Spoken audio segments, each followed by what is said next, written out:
Hey everyone, Rick here, and folks, welcome to Dicey Depths, a basics overview. I know people have been asking, because I play this game all the time. It's probably my most played game in my collection. And, Rick, what are the rules? And maybe one day we will get them to a publishable state, but right now, I just wanted to do an overview of Dicey Depths. What am I doing all the time when I'm playing these dungeon crawls? Here we go. Let's talk about it. Dicey Depths, I'm now calling this the second edition. This is the most complete version. I've played so many iterations of this that I believe, have found the magic formula. This encompasses everything from one-offs to campaigns to what happens in a town to dungeon delves, overland adventures, bounty hunts, all that kind of good stuff. Let's take a peek. All right, so Dicey Depths, in the rules, we have the introduction. This kind of goes through how Dicey Depths actually functions as a game, what the point is, to character creation, what all of the various character attributes mean on the character sheet, which we'll take a look at in a little while, how experience is generated, how experience works, how leveling up works, and then we get into the character classes. There are now 12 of them, if you can believe that. Barbarian, Bard, Cleric, Conjurer, Knight, Druid, Necromancer, Wizard, Warrior, Warlock, Rogue, Rune Master. And this section just goes through what all of those abilities for each of those character classes are. Then we get into campaigning. So you can obviously play Dicey Depths as a one-shot, but campaigning is where it's at, linking those adventures together and how that works. Grinding. As a matter of fact, we're taking it old school. JRPG, grind out some battles for experience in between overland adventures. Now, the beauty of Dicey Depths is it is DMless, GMless, whatever you want to call it, storytellerless. But it actually does function really well if you do have a dungeon master. And the reason for that is they can provide context, setting information, theme. And so if you have a DM, you can make those grinding battles more thematic instead of just, okay, before we dive into the dungeon, let's grind out a few battles and get some experience. You could have a DM say something like, the town that you're currently in has just been raided by bandits. Let's go knock those guys out. Or you can do that even if you don't have a DM. Inhabitations. This is where the magic happens in between combats, all the things that you can do in an inhabitation, places to rest, the various buildings you might find. That also determines how big of an inhabitation it is. You'll notice that a lot of these rules are a framework. And so I use generic terms like inhabitations to mean a settlement, a town, a village, a hamlet, whatever the case may be, a full-on walled fortress city.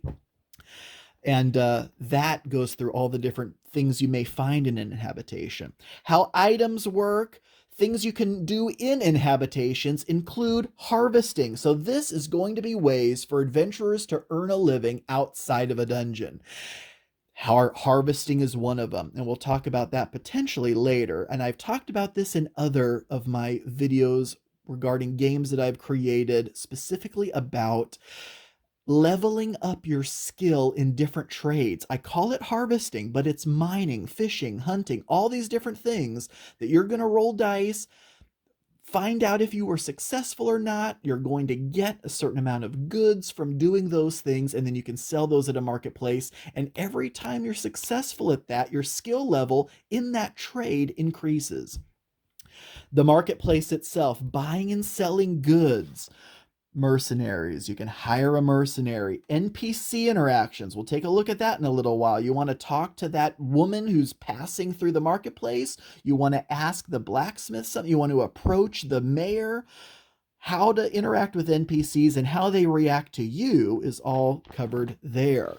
Then the message boards, the all-important message board. So in addition to those various harvesting actions and buying and selling at the marketplace, there are going to be various postings on the message board that the party can complete. Each individual adventurer can take a message posting and see if they can accomplish it, or there may be bounties available that the entire party will go try to take care of.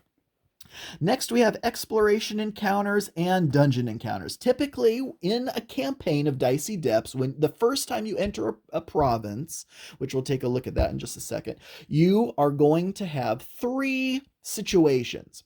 In every province, there's an inhabitation that you're going to do all your shopping and sleeping and all that stuff in, as well as a dungeon encounter and an exploration encounter. Exploration encounters are typically overland things, so going to a bandit camp or what have you. Dungeon encounter, again, that's just an abstracted term to mean a subterranean adventure, a cavern, a dungeon, a keep, whatever the case may be. With the dungeon gameplay being a little more extensive, because that's going to involve different rooms, traps in between rooms, a certain predetermined amount of encounters that you're going to experience in one of those situations. And then, speaking of which, we have talking about traps, how to generate opponents, and that is for everything. So in the midst of battle, when you are seeing who it is that you are up against, this is how you generate opponents in Dicey Depths. There are 3 tiers of opponents with a potential tier 4 we'll talk about later. But a tier 1 opponent, there's going to be more of them, but they'll be weaker. Fewer tier 2 opponents, but they'll be stronger. And a tier 3 is typically 1. There is one of them. It's some kind of mini boss that you are up against. And then all of the various abilities that those opponents may have. And then how combat works. And then a specific section on adventurer abilities. And we'll take a look at those in a little bit and how those work, as well as how to deal with adventurer deaths, retirement, because that's right.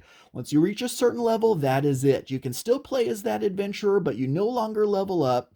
They are kind of plateaued. But retiring is actually very cool, because if you do retire, you return to a level 1 as somebody else, but you inherit the class ability of your prior adventurer. So yes, as you can imagine, adding those additional class abilities is a very fun. And let me just emphasize this. Dicey Depths is totally beer and pretzels, and it is just fun. So then we also have an example of the campaign flow. So how does a campaign look from character creation start to finish? And then some optional rules I've recently added just based on my play experience. So we have revive potions, we have scouting ahead, peeking ahead into rooms and passageways, seeing what the traps are, seeing who's in the next room. Of course, those checks may and will fail, but this gives the adventurer some flexibility. Maybe we don't want to head in that direction.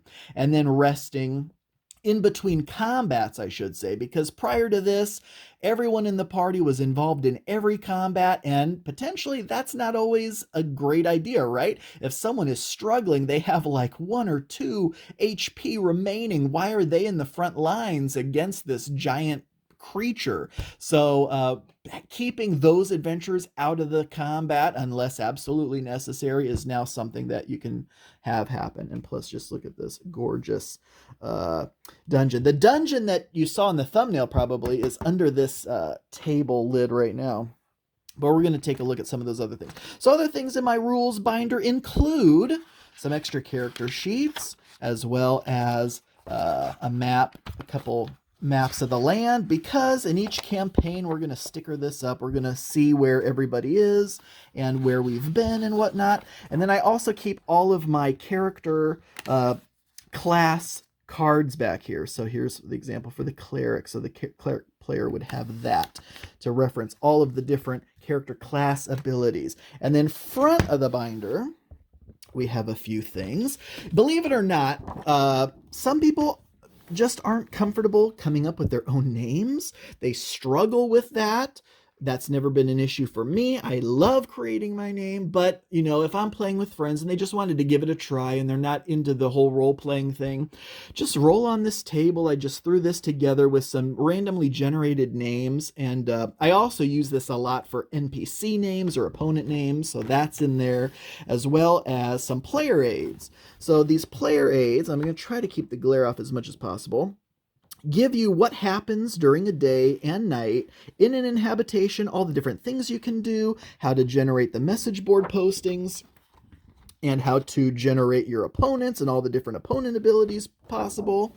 So that is in here. But this next section is one of my favorite things in this entire binder, which is this. These are all of the possible buildings and shops you may find in an inhabitation. So the way it works, the first time you enter a province and you enter that province's inhabitation, the big city that's there, a village that's there, whatever the case may be, you're going to roll to see what is in this inhabitation. And the way that works is you're going to roll 6d6.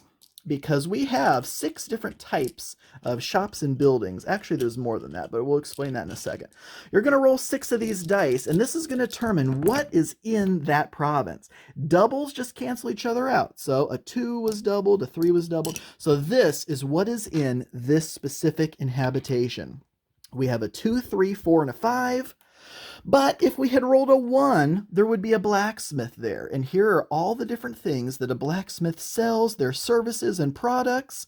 That is if we had rolled a 1. But we didn't. We did roll a 2, however. So that means there is an enchanter present in this inhabitation.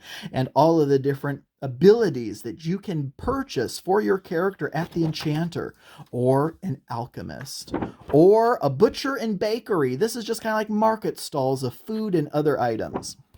And then we get into something really unique, which we'll look at in a moment, how big of a deal this ends up being. But this is what happens if you roll a 5. Then you have to roll again, because then there are these 3 merchants that sell abilities. They're all arcane in some way. So then on a roll of 1 or 2, 3 or 4, 5 or 6, it'll determine which one of these is present in that inhabitation. Either there's and again, these are generic terms. In the actual game, you can name them something else, but there's some kind of library of knowledge, or an actual school or university of wizardry, or an arcane scholar. And that can be anything from a hooded man living on the outskirts of town who's willing to sell you some crazy magical abilities for the right price, or maybe that's the court wizard themselves who's willing to sell you something. So based on your campaign, you determine what it actually is, but these are the frameworks of what is actually there. And these are all going to be different abilities, which we'll take a look at in a little bit, that they have for sale. Or potentially a chapel. So there's some kind of deity being worshipped in this inhabitation. And then again, you'll roll again to see what element that deity represents. The cool thing about chapels then is when you do visit, once per day, you can pray at the shrine or whatever the case may be to see if that deity has blessed you. It's basically a 50-50 shot. See if they answer your prayers or not. If so, depending on the element of the deity, it'll bless you in some way. And it's a one-time blessing. Once you use it, it's gone, but you can always pray there again the next day. If you didn't have blessing luck the first time, maybe tomorrow they'll answer your pleas. Or either way, you can always try that again the next day, and that is the chapel. So those are all the different possible areas of an inhabitation that you can visit that have things for sale. And then here's a better look at the map. Again, they are all the provinces are numbered, and we'll get into why that is important a little bit later. But that is everything that I keep inside of my Dicey Depths binder of rules and handouts and all that kind of stuff. And then next, we are going to take a look at some cards. These, folks, are where the fun begins and ends. So what do we have here? Let's start with this deck of cards. These are the possible notice board postings. In the rules, it actually gives you the way that you roll to determine what notice board postings are there, but I ended up making a card for every possibility. That way it was just easier than writing it on dry erase cards, but these are all the possible notice board postings. There are 4 different types of posting categories, essentially. Charisma tests, strength tests, bounties, and speed tests. And there are 4 tiers of each one. And Most of the time it's going to be a reward. You can tell what tier it is based on how much of a reward it is. Typically for the attribute tests of speed, strength, or charisma, it's going to be 1 silver per tier level, and the die that you have to roll is going to increase with each tier difficulty. So in this case, it's a charisma test. This is a tier 3. So what would this be like? This would be like trying to convince the headsman to show mercy, or reaching out to someone that you need to convince them of something that is of dire import. So you would roll a d12 below your current level. You max out at a level 15 in Dicey Depths. So especially early on, it's going to be a little difficult to do, but if you're able to do that, you'll get 3 silver for the trouble. And then speed test. So that's going to be a tier 4. There's 4 silver and a gold in Dicey Depths. So it is a d20 below your speed attribute for this speed test. And when I was making these cards, I was thinking to myself, did I want to make each one unique in that I actually would spell out on the card what the task was? And then I figured, no, in the heat of the moment, I didn't want to be too specific on any of this. This is all very general, very frameworky. So when you do check the message board and find a speed test like this, you can then come up with whatever this actually is. In this case, this would be incredibly difficult, but a speed test in general is like getting down to the docks for some reason before the ship leaves, or unpacking a merchant load before the market opens, or gathering someone's livestock who have fled before they need them, or whatever the case may be. This is a tier 4 though, so this speed test would be pretty difficult. And then strength tests as well, but the main thing are those bounties. So we have a few bounties in here. A tier 4 bounty is a tier 3 boss level opponent, and a boss HP is just doubled what a normal tier 3 would be. But look at that, 5 gold for the entire party. When you're checking the message boards, each individual adventurer can take on one of the attribute message board postings individually, or they can forgo all of those and take on a bounty posting as an entire party. And so this is 2 or 3 tier 2 opponents in a combat for a potential reward of 3 gold. So while grinding, because we talked about grinding earlier, grinding is better for experience, but you don't get a lot of currency reward for that. But these bounty combats is what gives you a better gold reward. And you can take one of these message board postings per day. So those are all of this is my latest deck of cards that I created for Dicey Depths, was these notice board postings. Next up are these opponent cards. If you recall, if you're an old viewer of the channel back when I was first doing Dicey Depths stuff, you probably remember our opponent cards looking something like this, where I had these laminated pieces of paper that I designed this card on, and what you would do is you would roll up their stats, and you would place the dice right on there, and also keep track of wounds over here, and then also have a spot to put action tokens, and you would dry erase right what their initiative was and what the type of opponent was, or what their ability was. Well, now we've done away with all of that because it took time to roll for each opponent, write on all those cards, especially when you're in a dungeon that has a lot of opponents and rooms and whatnot. So now we have cards, pre-generated cards for all of that. We have our tier 1 opponent cards, and we have our tier 2 opponent cards, because tier 3s we are still writing out because those are more one-off situations. But we also have the deck of all of our opponent abilities, so that way we can either roll to see what it is or just draw from this deck, and it has all of the potential abilities there, and we can leave that out so we know what that ability is. Always be reminded of what that is. But these opponent cards have already been pre-filled with all of the possibilities. So these are tier 1s, so they're a D6, technically a D3, they're a D6 cut in half, rounded up, to find out what their attack, initiative bonus, health points, experience points, and their armor value is. Still keep track of wounds by, keeping a die there and moving it down. We are still either writing or putting dice up here for their initiative value.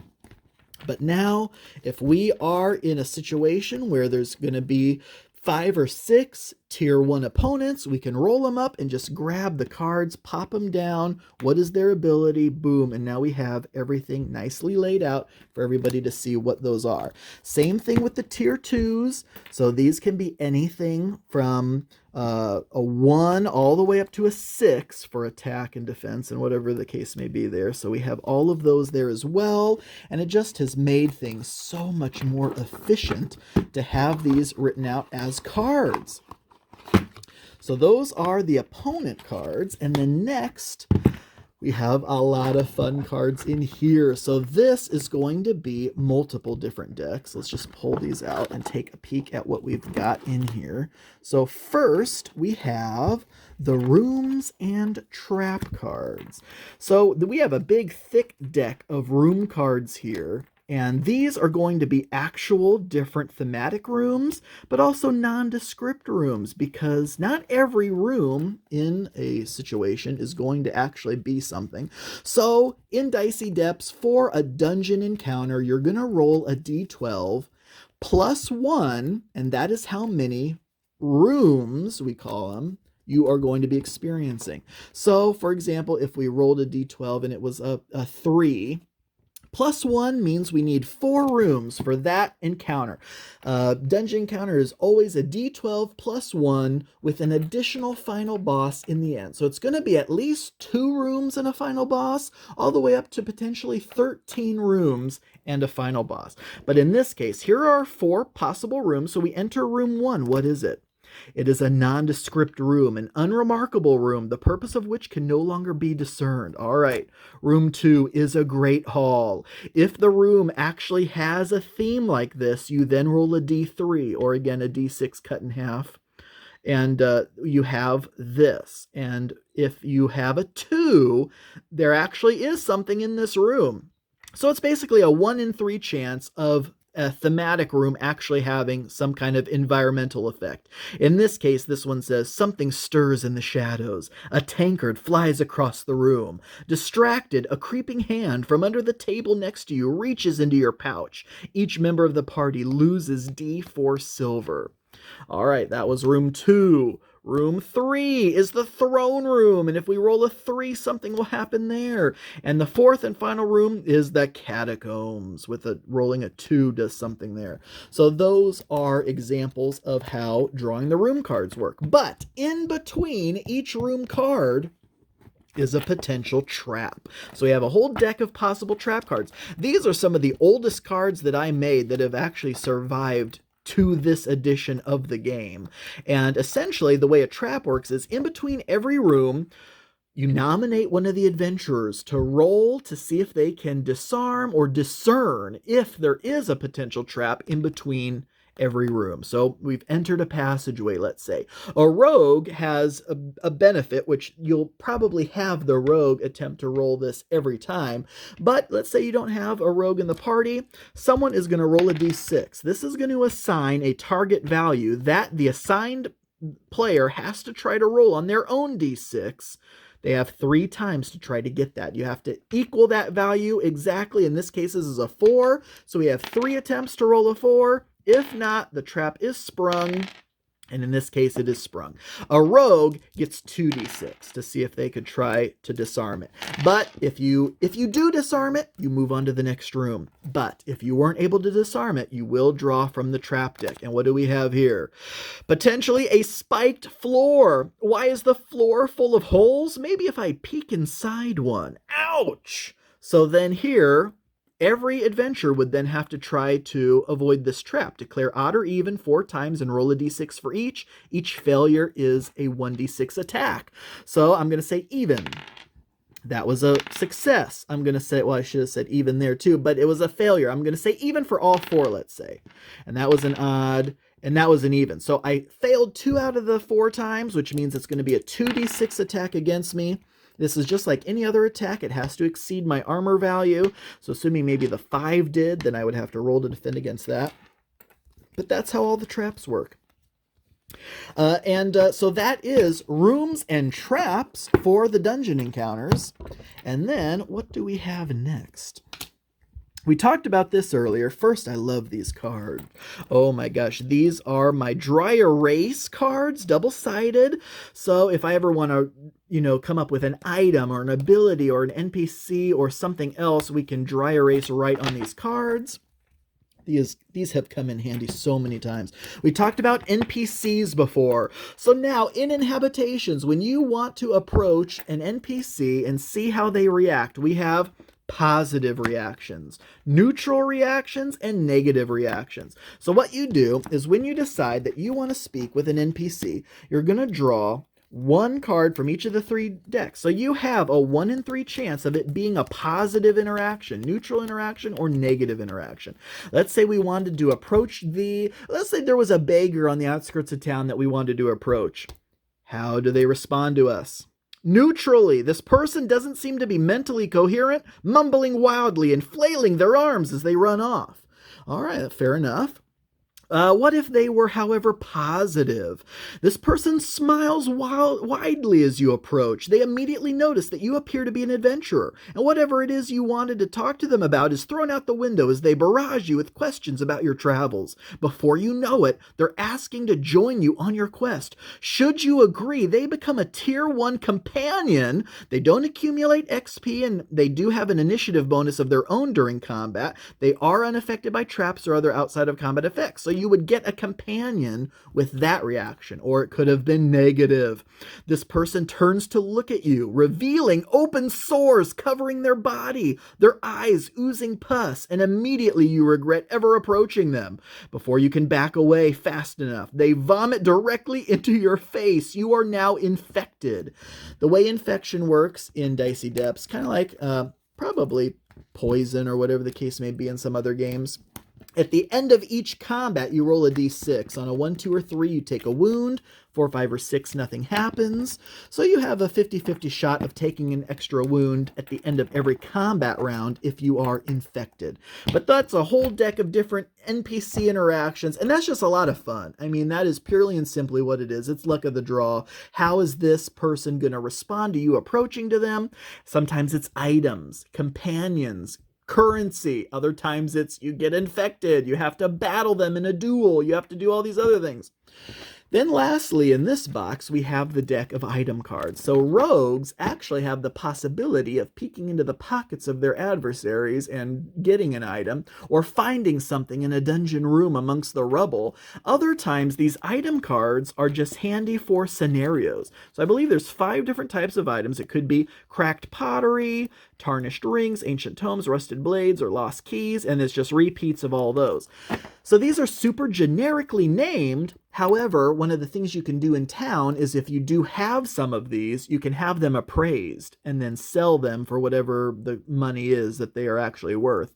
But these are also good for scenarios. So let's say we had a multi-room dungeon and someone had lost their ring. So you'll take a ring card and grab a couple other cards and mix them up and then pop those in the different rooms, and then you have to continue searching the dungeon until you find that person's ring, which in this case it would have been the last place we looked. And so you can use those items for that kind of thing. So that is my deck of item cards. So yeah, again, just as you can tell, I am obsessed with this game. And then we still have one more box of cards to look through, and this is an amazing box of cards, if I do say so myself. We have here a whole bunch of things. So first, this deck, which is all of my province cards. Now these are backed with Battlefields of Mana on the back, because I took these from my Battlefields of Mana game, because it's, I guess you could say it's set in the same universe, if you will, but realistically it was just easier to do it this way. So here again is the provinces of Mana. So here's the continent with which our campaign is. All these provinces are numbered 1 through 39, and here's the deck of 1 through 39 different provinces with a number on them. And just ignore the bullet points, because that is Battlefields of Mana stuff, who the province belonged to and what kind of enemies you might fight there. The most important thing is just the name and the province number. So Crookshaven is number 6. So on this map, it would be right down there. But when you are creating a character, you're going to draw from this deck and find out where your home province is. What does that mean? Well, the next time the party is in that province, you being from there, get a bonus of some kind. Typically, it is going to be, free room and board at the inn, or whatever the case may be, because you are a hometown local hero. So that is the whole deck of province cards. And then next, these were made out of necessity for convenience.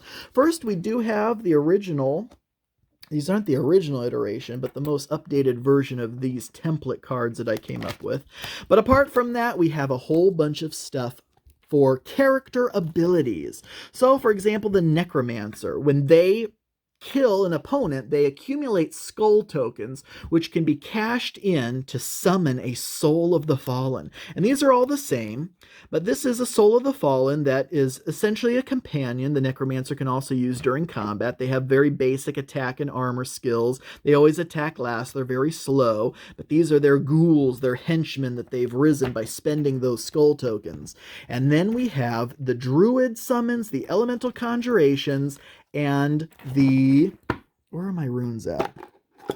Oh my gosh, I don't know where I put them. But the Druid summons are, here are the runes. There are 4 runes for the Rune Master. At the beginning of combat, they are going to choose one of their elemental runes. And so this was just easier than constantly writing down on a dry erase card which rune every combat the Rune Master wanted to use. So their 4 elemental runes are here, so they just say, all right, I'm casting Rune of Earth, tells you what it is, so everyone doesn't forget during combat what those are. So those were the rune cards.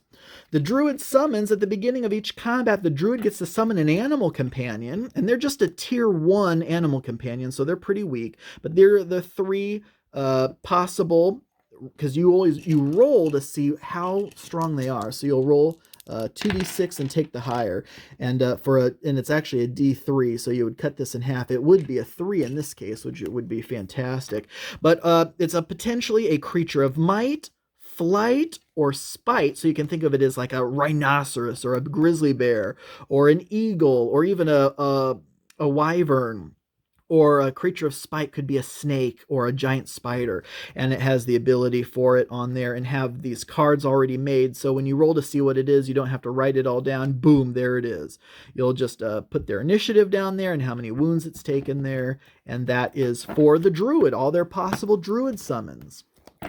And then the Elemental Conjurations. There's a lot more of these because these are tier 2, so they can be anything from a 1 to a 6, but there's still 4 of them. So the Wind Elemental, Fire Elemental, Earth, and Water. And what it does and its stats and attributes right there on the card as well. So this was just an easier way than having to write down every time what it was that the various characters who have the ability to summon things have then summoned. And this was obviously a lot of cards, but we are nowhere near done with cards, because the next thing I want to show you then is, some people will ask. They will ask and they will say, what would be the one thing, if your house was on fire, what would you grab and take with you? And I would say it's this. It's my binder of all my ability and item cards that I created for this game, because this took me for freaking ever to do. And sure, I'd maybe grab my laptop as well where the files are. However, this took so much time to cut and glue and assemble all of these. So, and just so you know, how I do my cards is the most arcane, inefficient way to do them, but it's the only way I know how to do them. I use paint. And so, it takes time to actually design the card, grab some graphics just off Google, very prototypey looking, but I'll print out the fronts, I'll print out the backs, I'll then have to cut them all, and then I use like a trading card or something, and I glue both sides to that and then sleeve it. And I did that, 1,000 times to get this binder full of stuff. These are the items and spells and abilities that you would have purchased in town. So for example, at that blacksmith here, if you wanted to purchase their temper armor service that they offer you, here's where the card would be. So when you purchase that, you actually take this card, and now that is something you have.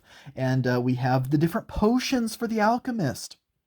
We have the stews and the food from the the butcher in the bakery, like the pickled oyster cheese or the troll milk sours. And then we get into the truly cool stuff, and that is these abilities. So with these ability cards, once you purchase this ability, this is your characters for the rest of their in-game life. The way these abilities work is when you roll attack dice or defense dice, any dice that you don't want to allocate to that attack or to that defense, you can put on this card instead to essentially charge it up. So this ability is called the Everdome Barrier. It requires 4 6s, but once it's fully charged, you can cash those in to do this, which says, after completing a defensive roll, reduce the number of wounds taken by 100%. So essentially, you get the chance to defend against an attack, but if your defense roll was just crappy, just use your Everdome Barrier. Cash in those 4 6s and you take no wounds. So that is one of the possible abilities you can purchase. And that goes all the way through to the back of this, which has our blessings. So we talked about the chapel earlier, so you can have all your potential blessings for your adventure as well. But yeah, so that is where all my cards are. One of the other really cool things I like, though, is I picked up a bunch of these. I got these at Target. These are single card binders that we store these cards in. So in between games, you know, you could absolutely write down what your inventory is at the end of each session, but this is way more fun. So with one of these binders, here I have 2 characters that I was running both of them. In this binder, this is their inventory, Rosalie and Elof. So what did Rosalie have at the end of her last encounter? We have a Rune of Riches. We have a Rune of Fortune. Rune of the Forge. She gathered a bunch of runes. Also, she still has a hearty meat pie. She has an armor enhancement. And what else? And also, she still hadn't used her blessing of water. She prayed at the chapel and got a blessing of water. So in between encounters, so you know, we're going to pick this up next time. Here is what Rosalie and Elof still have. Elof was in the back. This is their inventory. And so this is how all of us do it when we play Dicey Depths at this point, is any item cards or whatever we have, we just pop them in these binders. I bought so many of these, so everybody has a binder of their own. Everyone who plays the game gets that. And then, of course, in between sessions, I keep all of the character sheets and everything in these folders. So this also has what their ending XP was, if they had any money left over, and what their stats are, and all that kind of stuff. So I keep all of our individual group sessions in folders. Everyone's item cards are in these binders. And what else? Okay, now let us move on to... well, we can show off some of this stuff. So here's some of the tokens that I have for Dicey Depths. I know this video is going to be an hour long. We have the gold, we have the silver, we have the infection tokens. These are experience tokens, health tokens, mana tokens. Here are the really cool skull tokens for the necromancer. Additional mana tokens. Different attribute tokens. Here are these little action tokens that you can place on the different opponent cards to show if they've gone yet or not. That's super helpful, especially when you have like 6 opponents. I actually do have a D3 in here, believe it or not. It's just a D6 with 1, 2, 3 on each side. Because as you probably saw, there's a lot of times we need that. We have all the different goods. So when you go wood chopping or mining or hunting or fishing or growing crops, we have all those in there. And then we have all these D4s that determines, and I think we've talked about this in other videos, but just how that kind of works. After you do harvest, or whatever the case may be, on those different things, you want to sell them at the market. Each day the market resets. So the green are crops, blue are fish, red is meat, etc. And this is the price for each of those items in silver for that day. And every day that'll reset. Then we have the miniatures for the different conjurations, and also just some examples of druid summons. So a creature of flight might be this drake, or a creature of spite might be the snake. So we just have some of those in there, but that is one of my tubs of various tokens. The dungeon that's under there is actually a bit of a pre-written scenario, so this was just a sheet that I had for that. So as you can see, Lair of the Fang, numbered 1 through 11. This is an 11-room dungeon, and that is what is in each of the rooms, 1 through 11. But obviously, I'm playing in this too. I want to know what's in each room. So I have these tokens here, numbered 1 through 11. We're going to shuffle those all up, put them in a bag or something, and then draw that. Okay, what number is it? Check what it is on this little sheet here. So that's a way we can kind of keep things randomized. And then I think, and then this is, a lot of times, I obviously have miniatures all over the place, but when I pre-do an adventure like this, I just grab all of the different possible opponents and I stick them in a Plano box like this. So we have all of our, look at these guys. Oh my gosh, I think I'm calling these I think Grimstalkers. This was a Mage Knight figure that I rebased. I rebased a bunch of Mage Knight figures. Like, look at these. Mage Knight 2.0, like zombie centaur guy. And I just got a wood base, painted it black, and added some flock to it. And took him off of his dial, of course, but look how freaking cool that turned out. Oh my gosh. So I have all of the figures necessary for this specific adventure I grab them out of my collection and I stick them in here so that it'll be ready to go. And then last but definitely not least is my big old tub. So if you saw my live stream, and there's still a video of it on my channel, of me assembling a pre-made Warlock Tiles dungeon, and just a bunch of rooms and passageways. So for some adventures, like what's under here, Dwarven Forge, pre-set up adventure, ready to go. But sometimes, especially when I take this to the local game store, I have rooms and passageways just put in here. And you never know what you're going to fight, so I have just another box just full of various bad guys that we might fight. Here's a bunch of dungeon dressing, chairs, tables, statues, bookshelves. Here is just a small sampling of hero figures. Again, just taken from my larger collection. But this is just a few guys. You have some magic users in there, some rogues in there, some knights in there, some NPCs in there. So these are just a sampling if I wanted to take this on the go. But then the main thing is all of this. So this big... Sorry, battery issues. All right, where was I? I was talking about how I love the Warlock Tile aspect of this. So I'm clipping these rooms together. I'm just tossing them in this bin. They stay together for the most part. I'm just using the EZ clips for this, so they are a little bit more flexible. But, you pop that on the table and boom, there's a room. This is just the big final boss room. All the rest of the rooms are variations of 6x6 rooms typically, and they'll have one or more entry and exit points. And so when you roll up how big of a dungeon it is, one of these rooms in here, I'm not sure which room it is now, but it's one of these, that is kind of the entry room that you start out in. And I also have some crates and barrels and stuff in here too.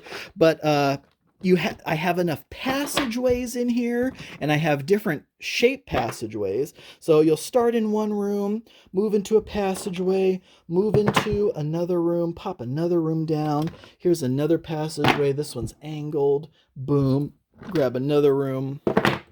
And so, I'm just literally just grabbing these rooms and passageways out of this big bin, popping them down on the table, and look at that. You got an instant dungeon. So this is the kind of stuff that I take with me when I play at the game shops and other areas. But also, I just like this for random encounters at home when I don't want to put together a whole huge Dwarven Forge setup. This Warlock Tiles clipped system just works absolutely fantastically. And as you can see, I'm just tossing this stuff basically all around, and it just works perfectly. And then I'll pop these other little accessories and stuff in there, and the tub is ready to go.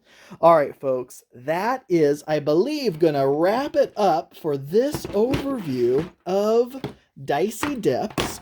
We talked about how we store everything and the tokens and all the cards and all sorts of other things.